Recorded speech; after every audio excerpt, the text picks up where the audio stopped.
Chapter 1101. Revival Point. While the various guilds pondered how to steal the monsters raised by other guilds, they certainly wouldn't forget to protect their own. Each of them sent extra players to stand guard over their own monsters. After receiving news from guild leader Changing Spring, Blue River sighed. Another round of deception and scheming was beginning again. How tiring. Nowadays, Blue River no longer led teams. He preferred to serve as an ordinary guild player, just fighting wherever he was told. But there was an overabundance of players willing to do such work in the game. Blue River was more valued for his ability to lead and manage teams. Changing Spring understood and respected Blue River's state of mind, but faced with the current situation, he still highly valued Blue River's ability, and ultimately sent Blue River to organize patrols at the revival points of each city. Revival points. These were unavoidable for the guilds raising monsters.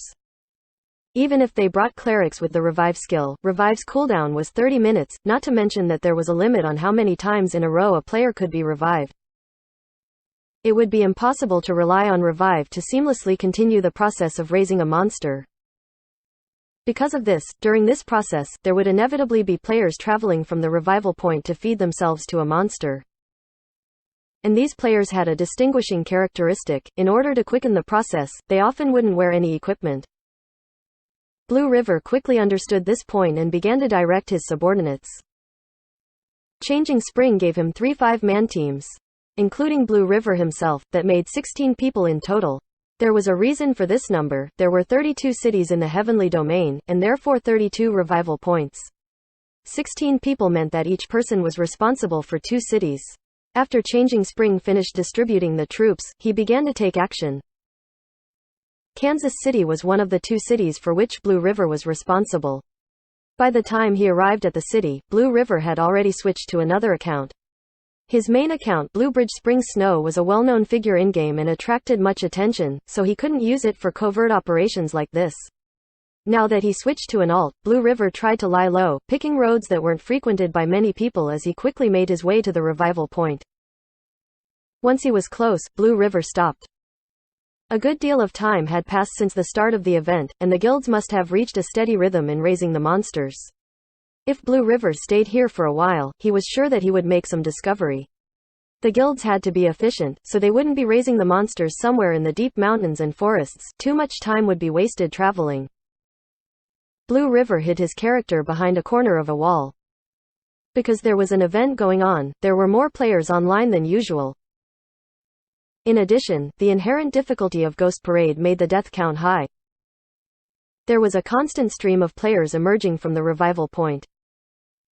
Every time the white light flashed at the revival point, Blue River tensed. At the same time, he closely observed the players and his surroundings, and he discovered that there were several other players nearby doing the same thing that he was. Some were ducking this way and that as they furtively looked around, while others merely waited casually by the revival point as if they were meeting up with someone. Blue River turned his camera, studying his surroundings, and sent a message to Changing Spring, advising him to conceal their tracks carefully. Blue Brook Guild definitely wasn't the only guild that had sent players to watch the revival points. How many did you find? Just when Blue River sent the message, he suddenly heard a voice from right beside him, startling him so badly that he burst into a cold sweat and instinctively directed his character to roll to the side and unsheath his sword. But once he finished the roll and saw the other player's name, he faltered. Lord Grimm. What kind of luck was this? Blue River felt like he was going crazy. 32 cities. 1 in 32 chance.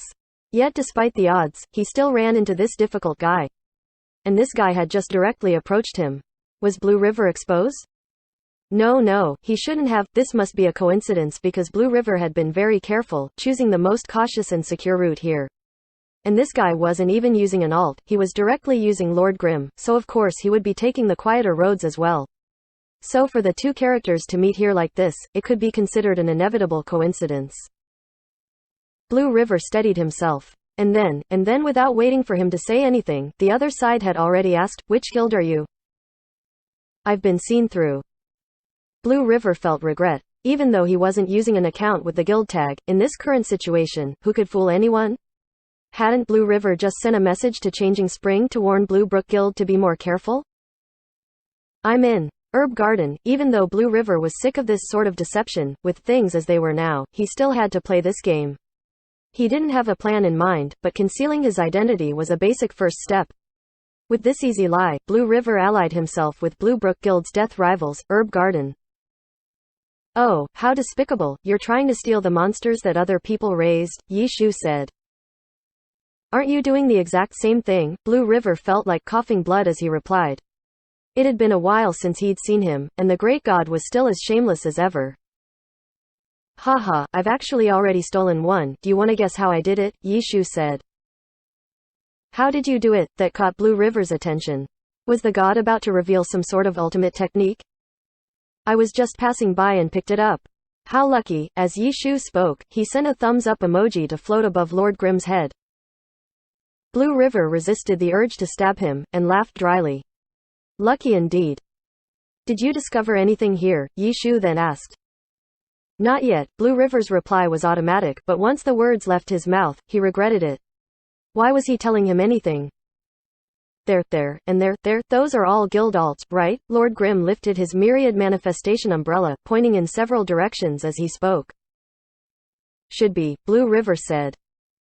If all the guilds continue like this, what do you think will happen in the end? Yi Shu said. Blue River stared blankly. The actions of the various guilds were too predictable. If it were really just 1 or 2 or 3 guilds sending people to monitor the revival points, they probably wouldn't be exposed. But now, however many guilds there were, that was how many people there were. With that many people loitering about the revival point, it'd be very difficult for them all to conceal themselves. If they discovered each other like this, they'd send news to their own guilds, and then of course the players who were sent to be food for the monsters would disguise their identities by putting on equipment and whatnot so that they would be harder to recognize. At that point, in order to tell if a player was food, then you'd have to check their stats.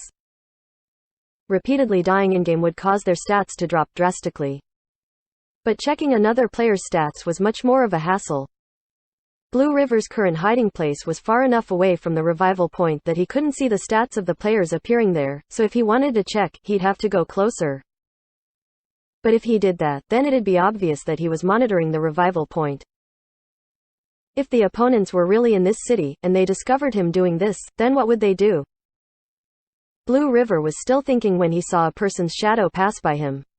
He glanced and saw that Yi Shu's Lord Grimm had actually just walked right out there. He boldly stood at the exact center of the revival point, turning this way and that, surveying all of the revived players. This guy, he's already just doing that. Blue River was dumbfounded, and his mind rapidly ran through calculations. If he were in charge of raising a boss, and suddenly received news that Lord Grimm was sitting at the city's revival point, what would he do? He would certainly pause the feeding process.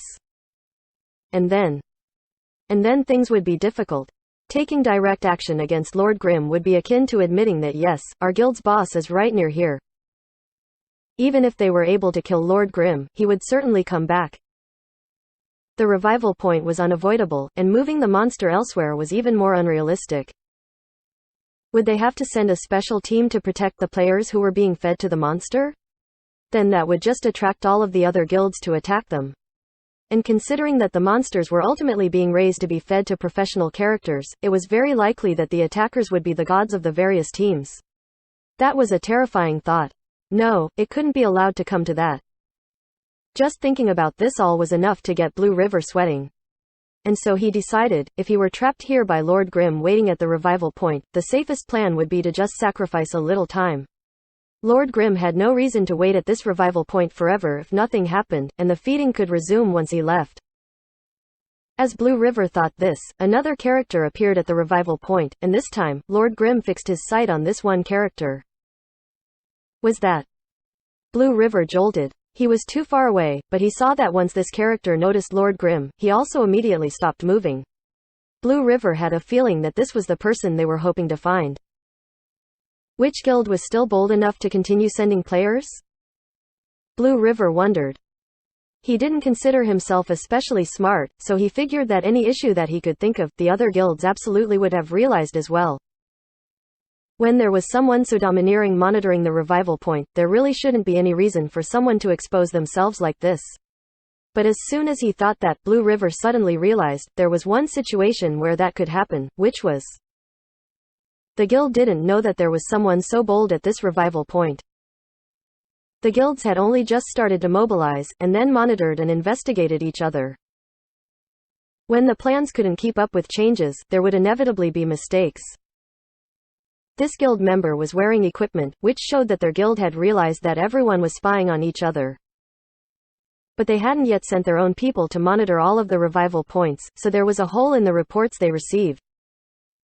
They just inferred the condition of this revival point from what they knew about the other revival points. And so, they put on equipment and boldly continued, only to find that there was an anomaly at this revival point. Were they overconfident? Of course they were. But then again, aside from Yi Shu, who else could be this domineering?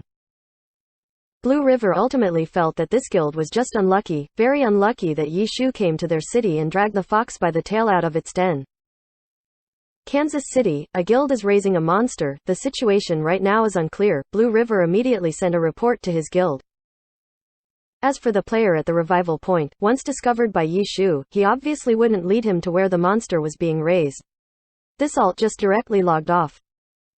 Looks like we'll have a lot to do here. Lord Grimm walked over and spoke to Blue River. Blue River wondered. Since when was there a we in this? Chapter 1102. Who's raising this one? Blue River had sent his message, but the members from other guilds, who were also clustered around the revival point, weren't slow either. Kansas City's teleportation formation was soon bustling with people sent by each of the big guilds. It didn't matter who was raising the monster, only where it was located. There were guildless alts, as well as many famous guild elites that were easily recognizable even without their guild tag. These people met each other at the teleportation formation, but quickly went their separate ways. However, after going their ways, they didn't forget to send people to spy on one another. Kansas City was soon filled with a jumble of different people, and Blue River also received a message from Changing Spring, telling him and the other teams from Bluebrook to regroup. Understood. Receiving the message, Blue River immediately headed for the coordinates Changing Spring had sent. However, he had only taken a few steps before realizing something was wrong and turned to look. What are you doing, following me? Haven't your people from Herb Garden arrived? Yi Shu asked. What does that have to do with you? Blue River yelled. Don't you need a powerful helper like me? Yi Shu asked. Haha, of course we welcome powerful helpers, but not you. Blue River laughed coldly. Did this guy still think he could take advantage of them after so long? Is that so? What a shame. I'll be off then, Yi Shu said, a shrug emoji appearing above Lord Grimm's head as he turned to leave. Blue River watched him go, but soon realized that the scouts from the other guilds hadn't left the revival point. Their gazes were all locked onto one character, Lord Grimm. Soon enough, they all began to head in the same direction that Lord Grimm went. Blue River suddenly came to a realization. There was no way they could let a dangerous person like Lord Grimm go unwatched. He had brought on the current situation, so why wouldn't he have tricks up his sleeve? Of course he would. This guy definitely had some sort of scheme. They couldn't be careless, they had to keep an eye on him. Thinking of this, Blue River hurriedly had his alt follow as he sent a message to Changing Spring. I'm not coming anymore. I'm keeping an eye on Lord Grimm. Changing Spring, who didn't like chatting through messages, used 3 exclamation marks to express his emotions. Yes, he's here. He's also the one who leaked that there was a monster located here, Blue River explained. Chong Spring didn't dare be even a little careless, immediately turning to order the other members of the guild. We need another 3 teams in Kansas City. 3 teams? Is that necessary? Someone objected. Stealing raised monsters is just to get some points, but it's also very important that we keep up with the event on a larger scale. Isn't it too risky to have so many elites focus on the raised monsters? You're right, Changing Spring calmed himself immediately. We need to keep a balance. We don't need 3. 1 team will be enough. Yi Shu, Lord Grimm. Just the name could cause a guild leader to lose his cool at once. The trauma his presence had left on these people in the heavenly domain was clear as day. What was he planning here? It wasn't just Changing Spring wondering about this. He wasn't the only one allocating more people to Kansas City. Kansas City suddenly became an important tactical point for them. They hadn't even found the raised monster, but were already on their highest guard against Lord Grimm. During all of this, the situation in Kansas City brought a lot of attention. The guilds that hadn't checked this city yet all heard of the unusual situation and quickly gathered people. This was almost like stealing a wild boss. The activities of guilds were obvious. This was because if you had few people, you wouldn't have a chance of winning, but if you had many, then it would be very hard to cover up your movements. With this, the guilds fell into a very awkward situation. Manpower. How much manpower should they send? For a wild boss, they would naturally have all the elites join in the fray, but now they had to consider a balance. They didn't want to waste their resources on this battle and affect the overall score of the guild in this event. It was just that different guilds had different ideas of balance. Some guilds would think one team was enough, others, 3. That meant if they faced 3 teams with one team, they wouldn't have a winning chance. Thus, the guilds looked for the monster as they scouted out the strength of the other guilds. After that, they would make the necessary adjustments. Most of their adjustments were to increase their numbers, because it wasn't just enough to have the same manpower as the others, but they had to be stronger. That way, they would have a better hold. Thus, if one side made adjustments, the other side would, too, then this side would notice and make more adjustments. Was there an end to this loop? After sending 2 more teams to Kansas City, Tyrannical Ambitions Zhang Yu was the first to break. He jumped into the guild leader chat and sent a message. Holy crap, are we planning to put all our manpower here? Where? Someone asked. Zhang Yu was about to type, but then stopped suddenly. The one who asked was Blossom Valley's guild leader, Blooming Blossoms. Did 100 Blossoms have any people in Kansas City yet? If they didn't, then wouldn't he give it away by speaking? Zhang Yu hurriedly looked back at his message history. He really couldn't recall if 100 Blossoms had or not. Yet soon enough, someone gave him an answer. Herb Gardens Arasema replied, "Stop pretending, Blooming. Where do you think?" "Haha, I'm just testing the waters." "Is everyone here?" Blooming Blossoms said. Zhang Yu wilted. The communication between them guild leaders never hid any good intentions. But, speaking of, since when did they start gathering to chat about things like this? They hadn't had this habit before, they would just scheme against each other in the past. Zhang Yu thought for a while until he saw someone mention a name in the chat. Lord Grimm. That's right. It wasn't until after this guy appeared that their relationship had changed. Just this one person had managed to force these rival guilds to work together against a common enemy. He really was something. And this time, was this person here again? Tyrannical Ambition had been a little late to the game, so they didn't know Lord Grimm's role in all of this, and Zhang Yu had only just gotten wind of his participation. No wonder everyone was willing to talk about this together again. Could it be that everyone would be facing a dire situation whenever this guy appeared? By now, all the guilds that could come had come to Kansas City, so there was no problem in openly discussing this. However, they had a problem to solve. Hey everyone, Herb Gardens Arasema spoke up, the event is still ongoing and time is precious. Expending too much manpower and time on this isn't worth it. I suggest that we settle things peacefully for once and don't fight. Let's just use luck to decide this. Finders keepers, okay? This way, we won't have to endlessly put more resources into this. Good idea, someone immediately agreed. My ass, yet soon enough, someone objected. Curt and straightforward, it was Blue Brook's changing spring. It was impossible to have this guy type out and explain things clearly. It was a good thing that someone else had also thought of the same thing as him. Soon enough, the guild leader of Howling Heights, West Riding Wind said, "Hey, have you guys forgotten that this isn't a wild boss? This thing has an owner, and that owner is someone amongst us." Arasema was stunned. He really had forgotten about that. Could it be Herb Gardens? A guild leader immediately suspected. Though it didn't really matter, Arasema's suggestion of a peaceful resolution, not adding more manpower, finders keepers was just too much of a benefit for the owner, causing people to immediately suspect them of being the owners. TCH. Arasema immediately acted uncaring, but was it real nonchalance or was it pretending? Like the whole question around who the owner of the monster was, this was unimportant as well, so no one bothered to press. It was just that after realizing the target they were acting against was amongst them, everything became awkward. No matter what they came up with, the defending side would be able to put in precautions against them all. Poor guy, though, having to discuss how to deal with himself with everyone else. That was pretty harsh. How troublesome, some people began to complain. They clearly had not an inkling of an idea as to how everyone should proceed. Whose monster is it? It's not like you can run with it anymore, just tell everyone already, someone yelled. No one would own up to it, but this made many of the guild leaders realize something. They couldn't run. If the guild that was raising the monster also realized this, then what would they do? Doubtlessly, kill it immediately. Quick, check the rankings, see if anyone's points just jumped. Some guild leaders swiftly gave the order. But then, they thought things through again. What was the goal of raising monsters?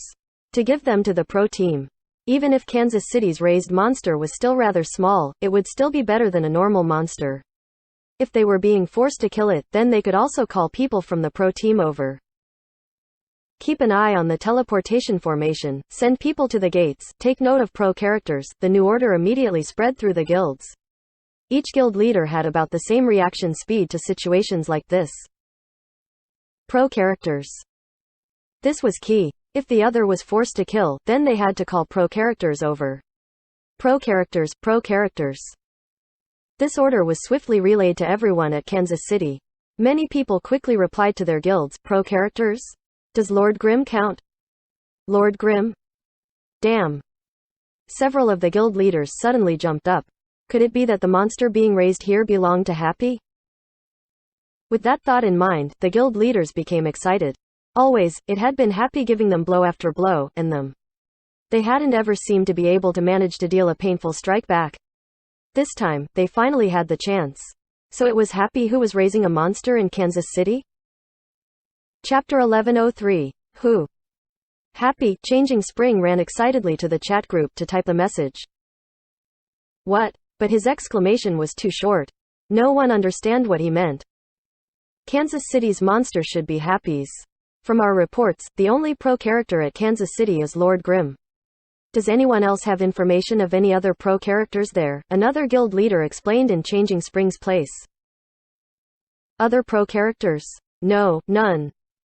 But, wasn't it Lord Grimm who revealed this information? Several guild leaders hadn't gone over their heads just because it might be Happy's. Misty Castle's Mistylock asked. What? The guild leaders had been very excited, but then they discovered that they seemed to have neglected an important detail. How shameful. It was such a standout logic, yet these grand guild leaders had unexpectedly neglected it. What a disgrace. So no matter who it belongs to, it can't be Happy's. Why would they invite trouble to themselves? Mistylock said. Or maybe it's some sort of scheme? A guild leader was dead set on it being Happy's.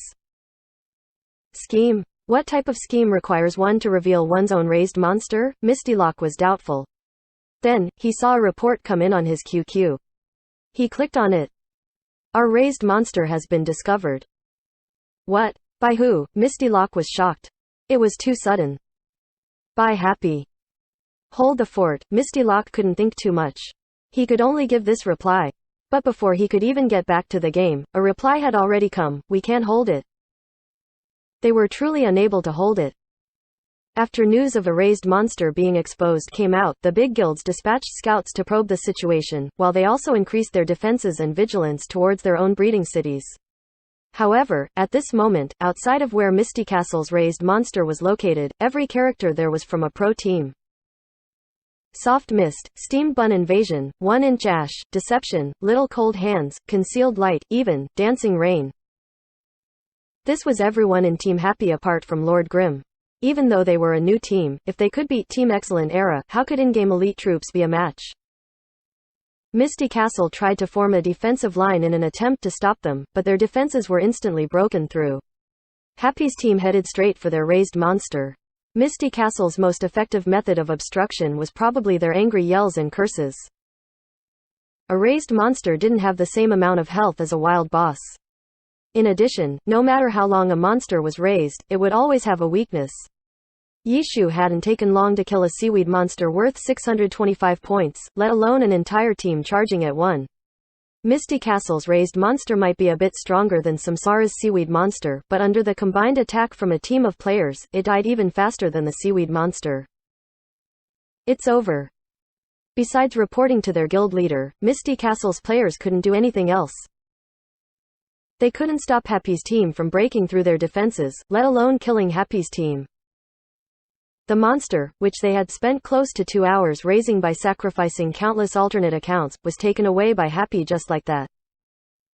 Even though their guild was also working hard trying to steal other guilds' monsters, they were still incredibly furious after getting theirs stolen away. By the time Misty Lock returned to the game, everything was already over. He had no time to do anything. What the hell? Misty Lock now had plenty of time to ponder over what had just happened. His heart was in chaos. Even though he had the time, he wasn't in the mood to ponder over this question. The guild leader chat group was still arguing over what Lord Grimm was trying to do, exposing Kansas City like that. Why? Seeing the guild leaders repeatedly ask this question, Misty Lock suddenly realized something. Could Lord Grimm be trying to divert their attention? The guild leader chat group was in a fervent discussion. All of the guilds were focused on Kansas City. What about the other cities? It didn't seem like there was any information on the others. At least, Misty Castle didn't have any. But what about Happy? Not only had they found where Misty Castle's raised monster was located, they sent their pro team to kill it. Was it Misty Castle being unlucky, or could it be the start of Happy's scheme? Misty Castle's intuition told him that it was the latter. Lord Grimm revealing Kansas City not only diverted Misty Castle's attention, but all of the other guilds. No, it would be more precise to say that they weren't focused on Lord Grimm, but rather the monster located in Kansas City. But who had first discovered this monster? Lord Grimm. Did Kansas City really have a raised monster? Misty Lock was starting to become suspicious of it. Their guild had searched for so long already, yet they hadn't found anything. What about the other guilds? They all seemed to be busy, but if they found anything, they wouldn't share it with anyone else. Even if they killed it, they might pretend like it hadn't been killed yet. Trying to confirm anything was very troublesome. Misty Lock discovered that they seemed to have walked into an alleyway, starting from when Kansas City's monster had been revealed. Misty Lock was very doubtful that this alley would end up being a dead end, but he didn't have any plans of telling these doubts to anyone because his guild had already suffered. It hoped that the other guilds would also suffer too. Now that he no longer had a raised monster, he needed to steal someone else's. As for what exactly Happy was scheming, why couldn't Misty Castle take advantage of their scheme too? Kansas City. Blue River had been carefully following Lord Grimm the entire time, going around and around the city. Lord Grimm wasn't moving too fast because whenever he saw a ghost, he would go kill it. He wasn't very focused on searching for raised monsters. Blue River understood the reason very well. Yi Shu had previously done everything on his own because Happy didn't have the conditions for it. Now that Happy had grown, even if it couldn't compare to the powerhouses yet, it wasn't so small anymore that God Yi Shu had to personally do everything. If Lord Grimm had truly been focused on searching for raised monsters, Blue River would have been suspicious. But Yi Shu prioritizing killing monsters, while also scouting around in the passing was reasonable. It was very reasonable. There were no signs showing that Lord Grimm was doing anything unusual, but Blue River always had an uneasy feeling in his heart. His intuition told him that he was definitely missing something. Blue River replayed over and over everything that Lord Grimm had done today, including all of the small details. Suddenly, his cell phone rang. Blue River checked his cell phone. To his surprise, it was Changing Spring. Blue River's expression changed. Changing Spring could have easily contacted him online. He could even see that both Changing Spring was online both in the game and on QQ. Instead, he chose to make a phone call, meaning that he had something very important to say. This was because this guy refused to change his habit of not liking to type. If there was something important to say, he would always choose to make a phone call. Hello? Blue River picked up the phone. Our raised monster has been stolen by Happy. That was the first sentence he heard. How? Impossible, Blue River whispered. He could still see Lord Grimm from his screen. Lord Grimm is still on this side. Lord Grimm didn't go, but the others in Team Happy went, Changing Spring said. The others? Yeah, everyone else in Team Happy apart from Lord Grimm. Blue River didn't know what to say. What is Lord Grimm doing right now? Changing Spring asked. The same as always. Wandering around while occasionally killing monsters, Blue River said. He obviously knew what his team was doing, but he was still idly killing monsters. There must be a scheme in this. Changing Spring was exasperated. Blue River stared blankly. His mind was a mess. He had replayed all the events that had happened today with Lord Grimm, but he still wasn't able to find the important point. Does Kansas City have a raised monster or not? We've been searching for so long, Changing Spring shouted. Of course, there's one. I've personally seen that character, Blue River said, but then he suddenly stopped. What about that character? Changing Spring heard the hesitation.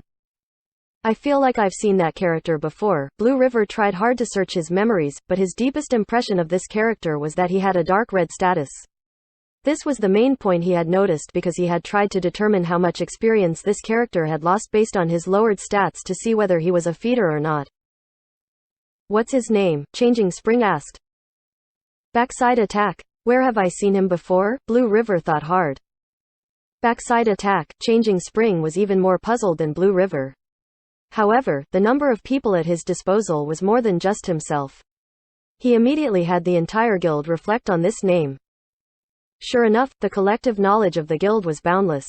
Soon afterwards, an upper-level player from Blue Brook Guild pointed out, he used to be from our Blue Brook Guild. There was this one boss fight where they and Yishu ripped us off. Did you forget, guild leader? Changing Spring suddenly thought to himself. Changing Spring remembered quite clearly that time's fight for the level 65 wild boss Swamp Hunter Lepu. Apart from Yishu participating and extorting them, more importantly, he had talked with one character, the character called Windward Formation. At that time, Windward Formation had been a part of Blue Brook Guild, but because of an incident, Changing Spring kicked him out. After that, he found out that Windward Formation was unexpectedly Team Blue Rain's former captain. How could he forget about that experience?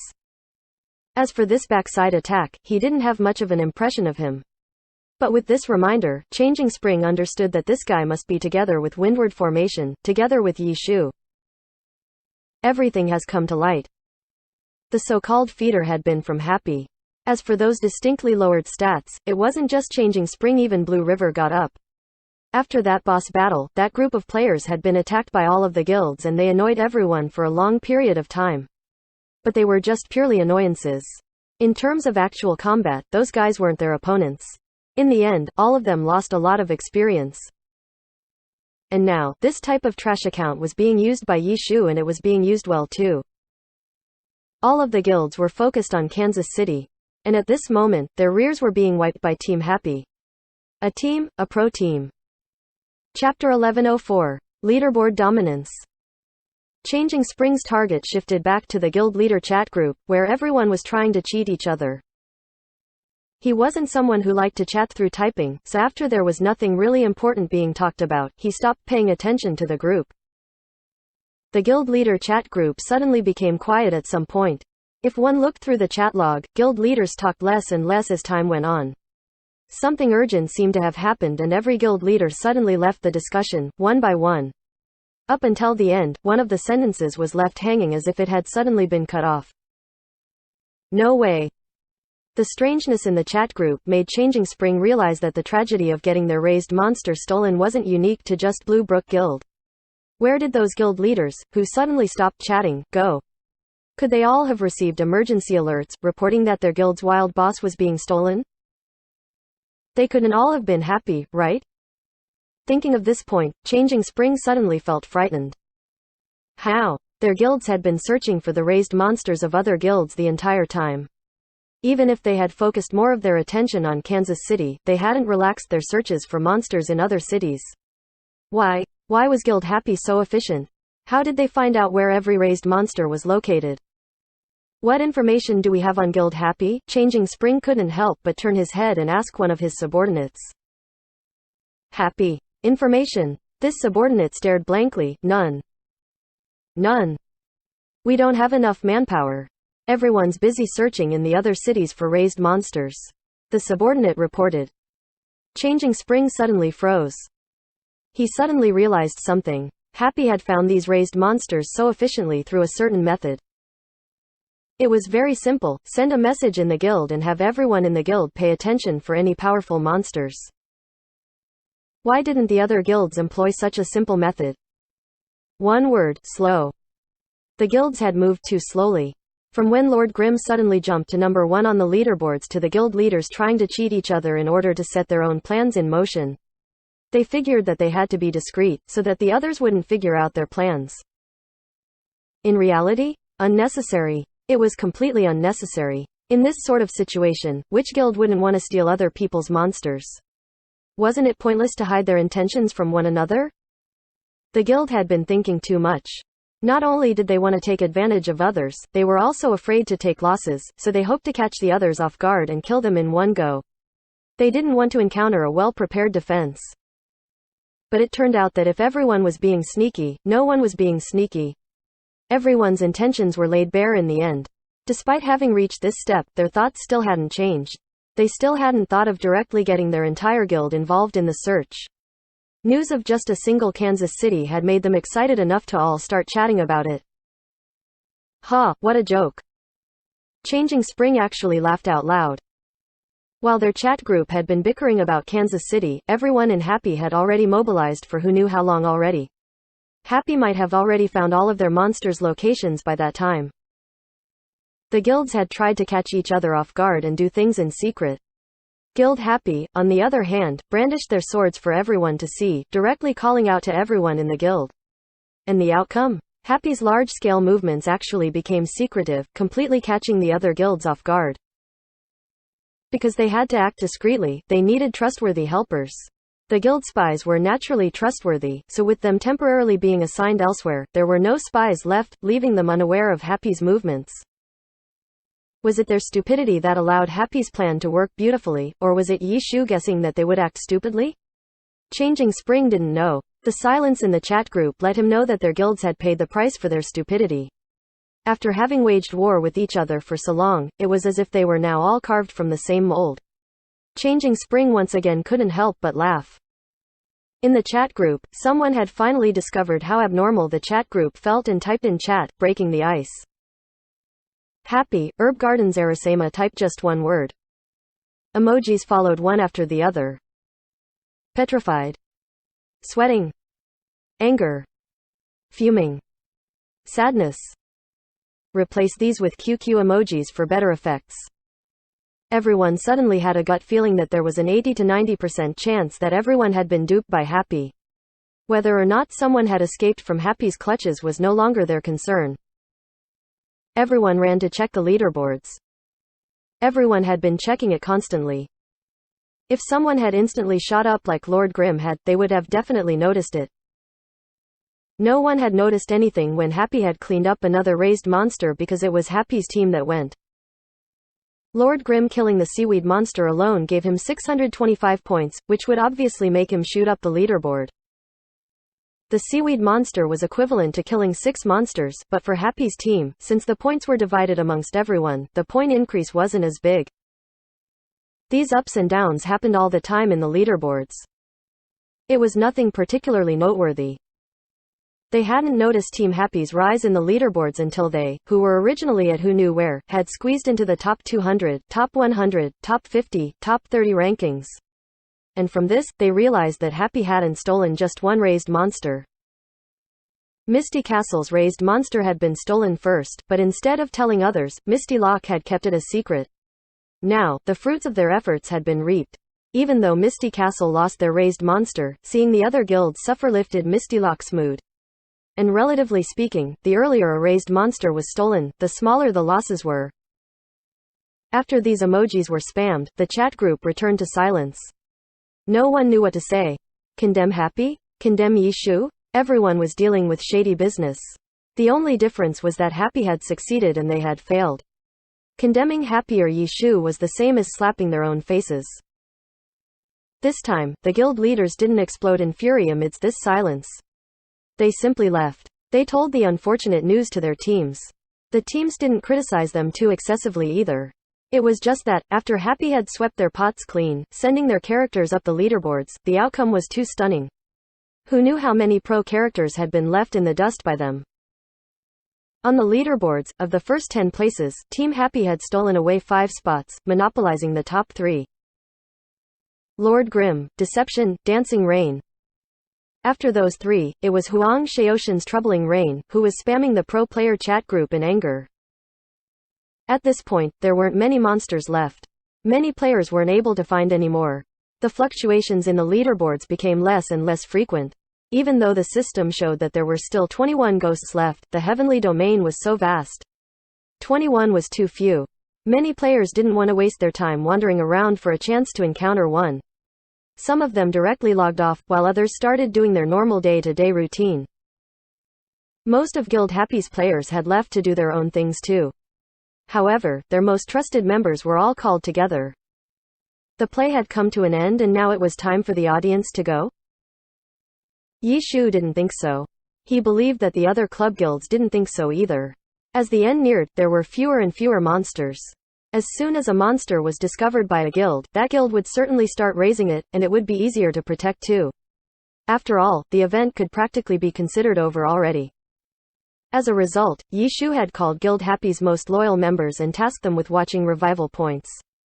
If a guild was going to raise a monster, a revival point must be used. Watching a revival point would reveal their activities. At the same time, an announcement was made in the guild chat. Players who hadn't logged off yet should be mindful for any monsters, as well as movements from the other guilds.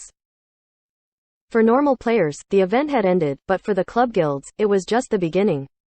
The remaining targets might be the key to their comeback on the leaderboards. These 21 monsters became the deciding factors for their victory. The guilds were sending out their forces, searching or monitoring their competitors' movements. There weren't just Happy's players at the revival points. All of the parties involved had made arrangements. It was just that this time, even with their enormous resources, they failed to make any progress. 21, 20, 19, 18. The number of ghosts continued to decrease, but these ghosts were killed by players, who just happened to encounter one on accident. Soon afterwards, announcements were made by the various guilds in the global chat, spend money to buy the location of these ghosts. After one guild sent it, the other guilds followed suit. How could a club guild not afford these types of rewards? With everyone offering rewards, players either compared offers between several guilds or looked for the one they liked the most. The guild leaders didn't directly shout out an exact offer in the global chat. If everyone kept raising the bar and entered a price war, when would it stop? Although they were unwilling, in the end, midnight struck. The system announced that today's ghost parade was over. There were still 17 ghosts remaining, but when the system event ended, the system automatically removed them from the map. Yes, after the guild started offering rewards, no one managed to find any of the 17 remaining ghosts all the way until the system removed them. The leaderboards didn't change. The drops from killing ghosts was one portion of the rewards for the event. The other rewards came from leaderboard rewards. The leaderboards were split into daily rankings and overall rankings. The daily rankings would reset every day, while the overall rankings accumulated over the course of the event. When the day ended, the rewards could be given out. The rewards would obviously be given out according to the rankings on the leaderboards. There was no luck involved. Someone at a lower ranking wouldn't get better rewards than someone at a higher ranking. An event was an event. Just killing ghosts gave good rewards. The leaderboard rewards were even more resplendent, especially the top 10 rankings. The system publicly announced those in order to excite players. 5 of Happy's characters, Troubling Rain, Cloud Piercer, Demon Subduer, and Peaceful Hermit received brilliant rewards. Chapter 1105. Comprehensive Textbook. What was the significance of the leaderboard? Most directly, of course, it was that the system used to distribute rewards. Even the club guilds couldn't disregard these extremely valuable rewards, so they too actively strove for the top spot. Aside from this, the leaderboard was also a way of proving the strength of an individual or a guild. An in-game event like Ghost Parade was partially based on luck, but when the top of the leaderboard was entirely occupied by pro-level accounts, it was clear that luck only mattered when skill levels were similar. In front of the crushing power of pro players, no matter how good an ordinary player's luck was, he simply couldn't compete with the raw skill of the pros. The club guilds paid close attention to leaderboards, whether it was for the first wave of dungeon records for new servers, the records for the highest level dungeons, or the rankings for in-game events. The rewards were part of the motivation, but aside from that, ranking higher meant showing off their strength and expanding the influence of the team. The pro teams relied on their performance during the season to demonstrate their strength, but the club guilds, their representatives in-game, were a presence closer to home. Unlike pro players, the guilds didn't exist in a separate space, they existed right alongside the numerous ordinary glory players. Expanding the team's influence through activities in-game was one of the most important jobs for every club guild. And the leaderboard was the main battlefield for all of this. Thus, after the first day of the Night of 100 Ghosts leaderboard battle, the club guilds were unhappy. Very unhappy. It had been a rare opportunity for the pros to mobilize in-game, but in the end, the various guilds had been unable to coordinate well with their respective pros. Ultimately, of the top 27 places, 9 were occupied by members of Guild Happy. They managed to steal a third of the top spots. Of the top 10 places, Happy had snatched 5.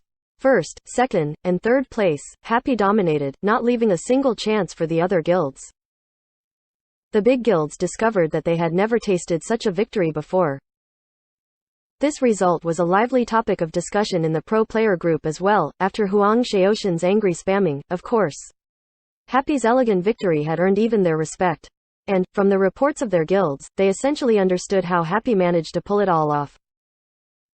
Tang Ru, Steamed Bun, and the others still hadn't joined the pro player group. From Happy, only Yishu and Su Mucheng were in here. Yishu was obviously targeted from all sides. After Huang Shaoxin's spam, everyone directed their spearheads toward Yishu, half-jokingly calling him sneaky, dirty, treacherous. Ha ha ha, Yishu laughed. If you're jealous, then just say it directly. They had no words. They were all pro players, after all. They didn't need this leaderboard to prove themselves, and they didn't care too much about particular rankings. They did care about the earnings that came with each ranking, but aside from that, it was all for fun. Would they really be jealous over something like this? Jealous my ass, you fucker, you fucker, you fucker, Huang Shaoxin responded instantly, chaining together so many swear words that it seemed like endless echoes. System, Troubling Rain has been kicked out of Glory Pro players by the group moderator. Everyone sweat dropped. Several of the rookies in this group didn't even dare to say a word. The mighty Sword Saint, Glory's #1 Blade Master, was kicked out of the group just like that. Sure, this senior was very noisy, but if these rookies had been in Yishu's place, none of them would have the courage to treat a god like that. Was this the power of Glory's former king, God Yichu? This was the first time the rookies had really felt the power of this former king. After all, the retired Yishu had been playing in the Challenger League during this past season, and hadn't surfaced in this group often. And now, the king made his grand return. In one move, he ruthlessly assassinated the noisy god Huang Shaoxin. How powerful. How tyrannical. The rookies quietly admired God Yishu and sympathized for God Huang Shaoxin. Anyone else? Yishu called. Childish. In fact, someone did still have the courage to speak out. Everyone saw the name, Desert Dust. It was Han Wenking, a rare participant in the group chat. Was it that only someone like God Yishu could induce him to speak here? And was it that only he, who had toppled Excellent Era's dynasty, dared to directly call Yishu out like this? No. Some seniors corrected the rookies. The main reason that Han Wenking dared to confront Yishu was that he, too, was a group moderator. Moderators had no way of moderating each other, so neither feared the other. The reality was often this ordinary and boring. Then, what about the group owner? One of the rookies asked. Only the group owner was more powerful than a moderator. Group owner. After joining this group, have you ever seen the owner? No. The group owner is a long-retired player and left this circle long ago. All we have left is this group. The group owner must have been a really incredible person, the rookies marveled. He was alright, was the response of the seniors. Because, in reality, this group-making senior really wasn't all that special. Of course, this person had made it to the Glory professional scene, one person out of millions of players. From that angle, he could be considered a remarkable person. However, comparing him to other pros, he really was a very ordinary person. He just made this group, that's all. There were no requirement necessary to do something as simple as that. Once again, the reality was disappointingly ordinary for the rookies. Yishu, you bastard. At this moment, Huang Shaoxin crashed back into the group chat. His first sentence after returning was a shout at Yishu.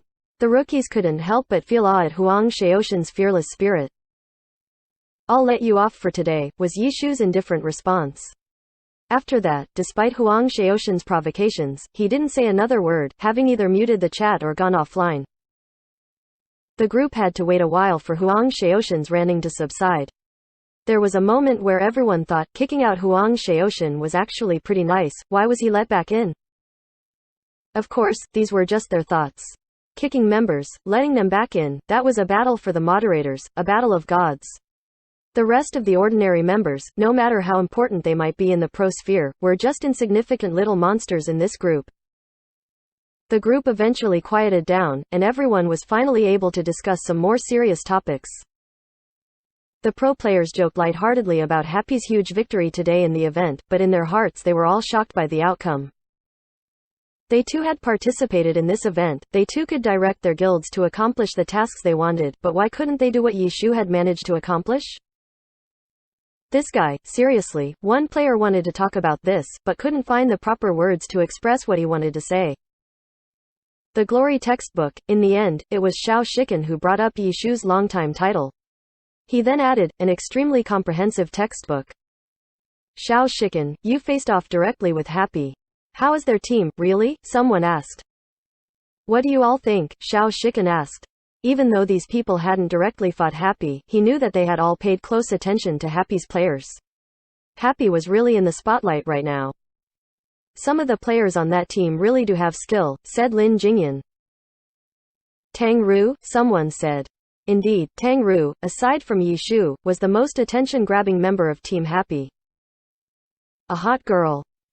Yeah, when I saw that picture of her in esports home last time, I almost fell right in love. Someone sent a rather shameless drooling emoji.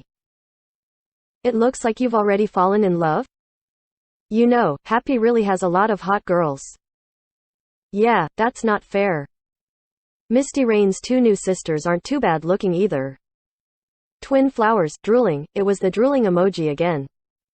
Could you all be any more despicable? Finally, a table-slapping emoji, Chu Youngshu of Team Misty Rain spoke up. The group instantly fell dead silent. In the eyes of the fans, the members of this group were refined, high-minded, all-powerful professionals, but in reality, they were just ordinary people who happened to be a little better at playing Glory. Like anyone else, they had normal thoughts and desires, good ones, bad ones, noble ones, dirty ones. Not to mention, this was a male-dominated world. So when a pretty female player was mentioned, it was inevitable that her gender and appearance would become the topic of discussion. Fortunately, Chu Youngshu appeared at the right moment and cut short the vulgarity of this group of males. Tang Ru is an extremely outstanding player. It seems like lots of teams are interested in her, but in the end Happy was still able to hold on to her. The discussion quickly turned back on topic. She's very strange, it's unclear what she wants, Wang Jiaxi said. He was the first to offer her an invitation, and was also the first to be confused by her desires. Honor? Status? Money? He couldn't figure out what would move her. These three things were the main motivations for most pro players. After Wang Jiaxi said this, Team Void's Li Zan added, Happy's Ghostblade is also pretty good. Wasn't that kid on your tiny herb before? Why'd you just let him go? You're interested in him? Wang Jiaxi didn't directly answer Li Zan because he knew Li Zan wasn't really asking, it was just a casual comment. Every transfer period would have the transfers of good and even god-level players. Being a good player didn't guarantee that one would be able to remain a part of the team. Us. For now, no, Li Zan said. But, he had said, for now, Void's Ghostblade duo was still at their peak, they weren't yet ready to retire, so they didn't need another Ghostblade. However, did Li Zan's for now suggested that Void already had an idea in mind? Did anyone pay attention to that brawler in Happy? Samsara's Zhang Batao suddenly spoke up, inserting himself into the conversation. The group chat wasn't like a competition on stage. During a competition, everyone could just battle to their fullest without holding back, but communication in the group involved feelings. There was less talk between those that didn't know each other well, while veteran players who had interacted with each other more were much more familiar with each other, and thus tended to speak more. This was a normal pattern for any human interaction. So, most of the time, veteran players took the initiative in conversations, while newer members of the group, even God-level players, found it difficult to open conversations in an unfamiliar setting. But this Zhang Batao was an exception to the rule. Even though he couldn't really be considered an old player, he had integrated with the older players early on, and he was able to communicate naturally with all types of people. "Oh, that guy, you noticed him too? What do you think?" Lin Jingyan asked. "Don't know. I can't understand him," Zhang Batao said.